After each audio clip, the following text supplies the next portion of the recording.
6:45, this is the Sri Lanka Broadcasting Corporation.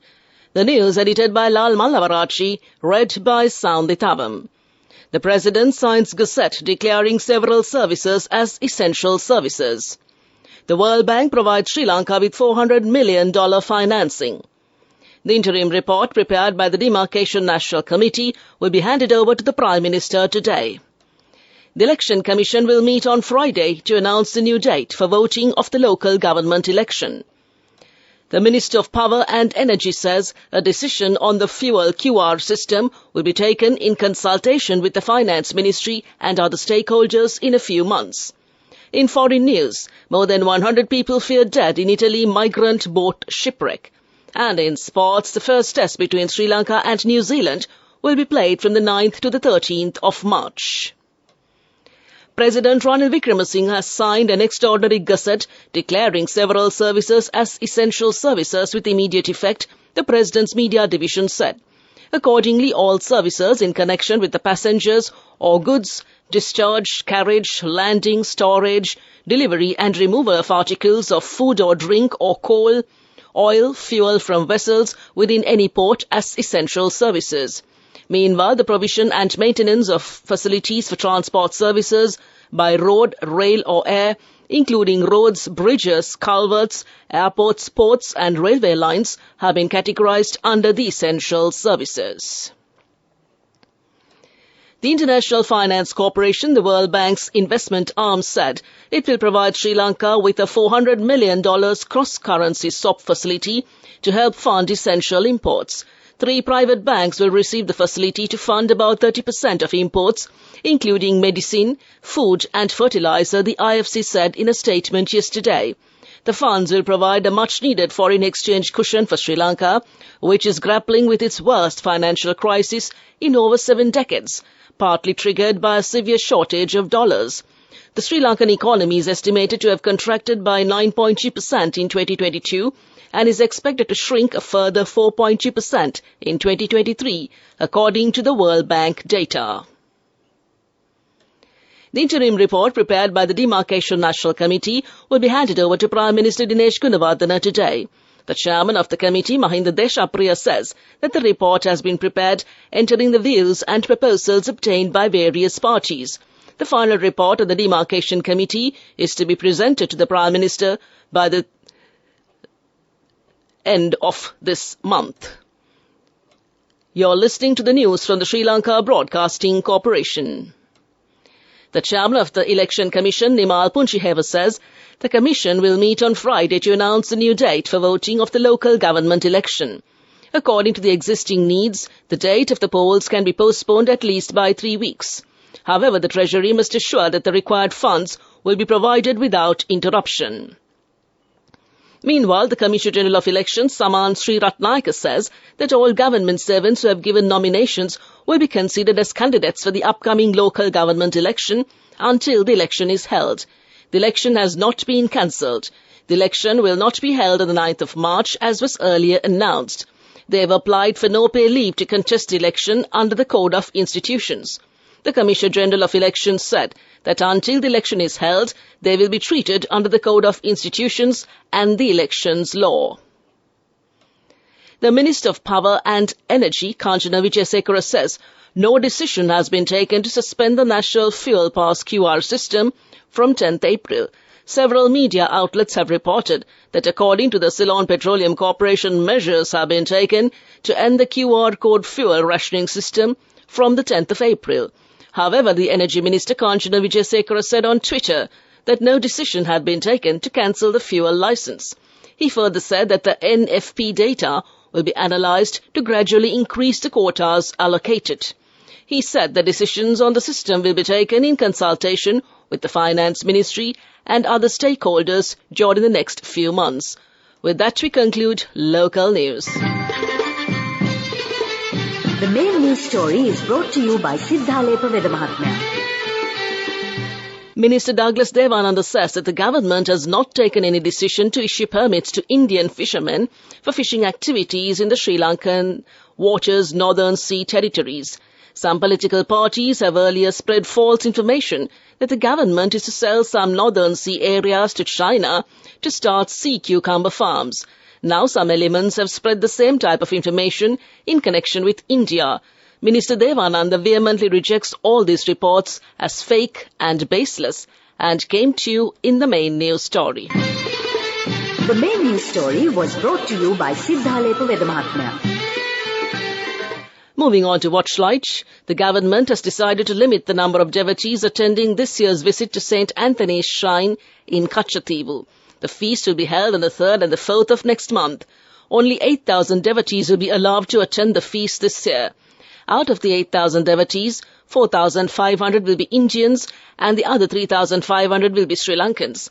The organizing committee of the Kachativu feast says that they can't provide necessary infrastructure and other facilities if a larger number of visitors arrive on the tiny island. That came to you in Watchlight. Moving on to a bulletin of world news making headlines this morning. More than 100 people feared dead in Italy migrant boat shipwreck. Protests in India over Delhi's minister's arrest. And settlers rampage in West Bank villages after Israelis killed. There are fears that more than 100 people, including children, have died after their boat sank in rough seas off southern Italy. At least 62 migrants are confirmed to have died, with 12 children said to be among the victims, including a baby. The vessel, thought to have carried some 200 people, broke apart while trying to land near Croton on Sunday. People from Afghanistan, Pakistan, Somalia, Syria, Iraq and Iran were said to be on board.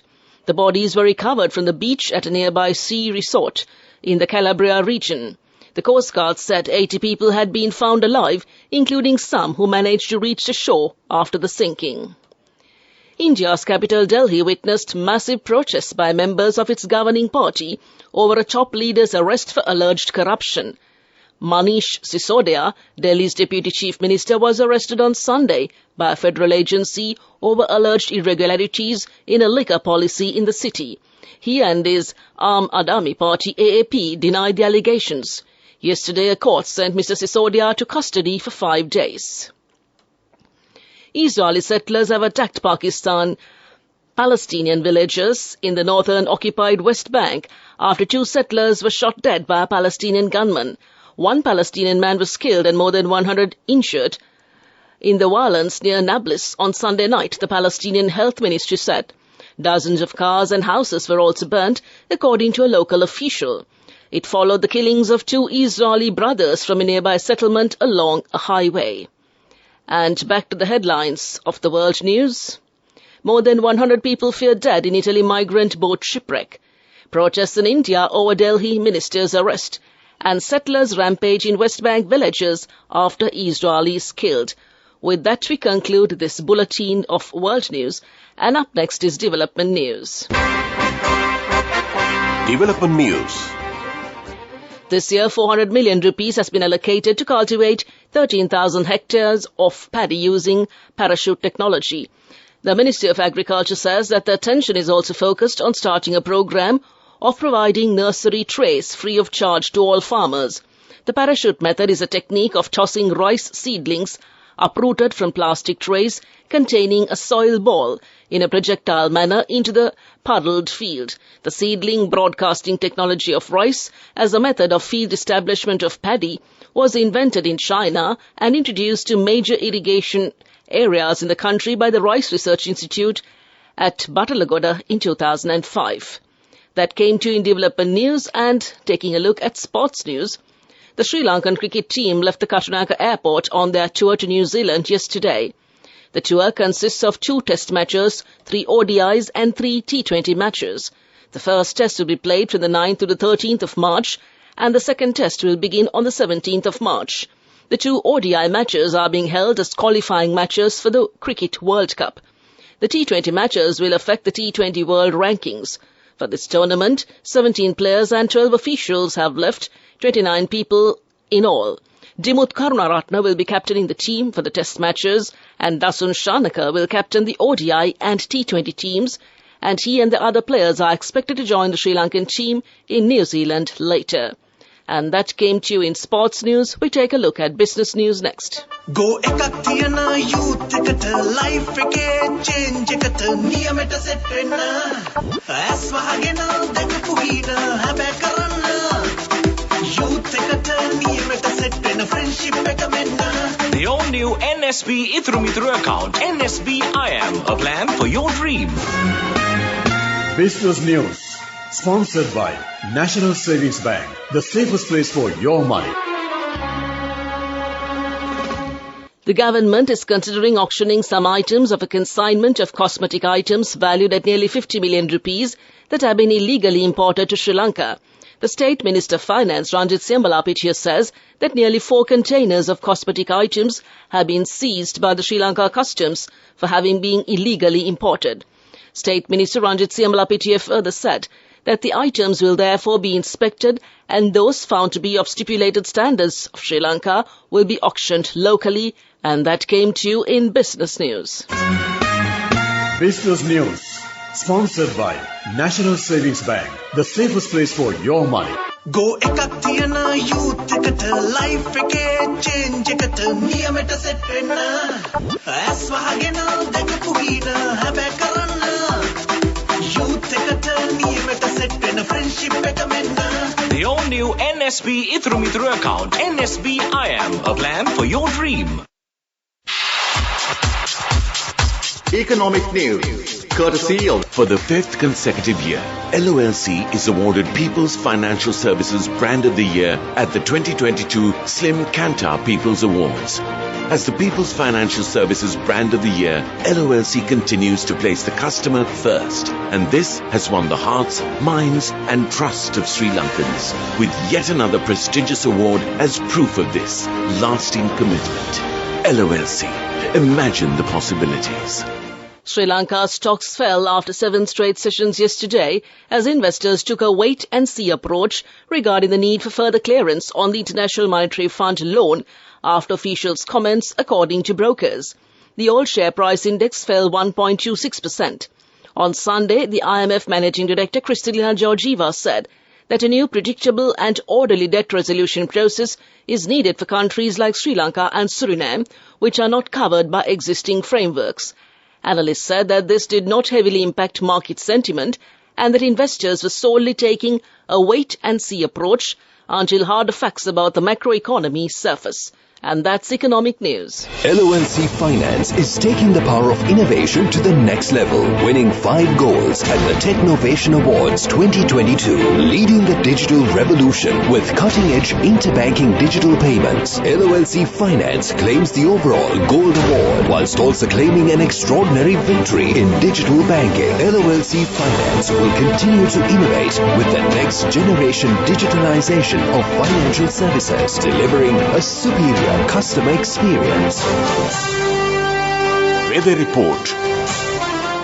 The Met Department says the rainy condition is expected to enhance to some extent over the island today.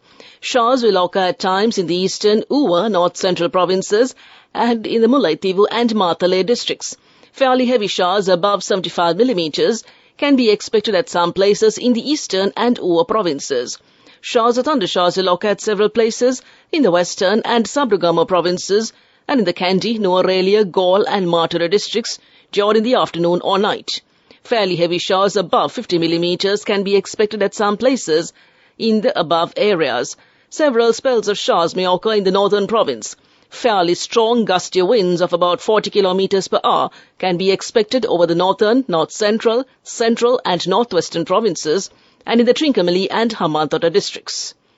To conclude this bulletin of news, a recap of the headlines. The President signs a gazette declaring several services as essential services.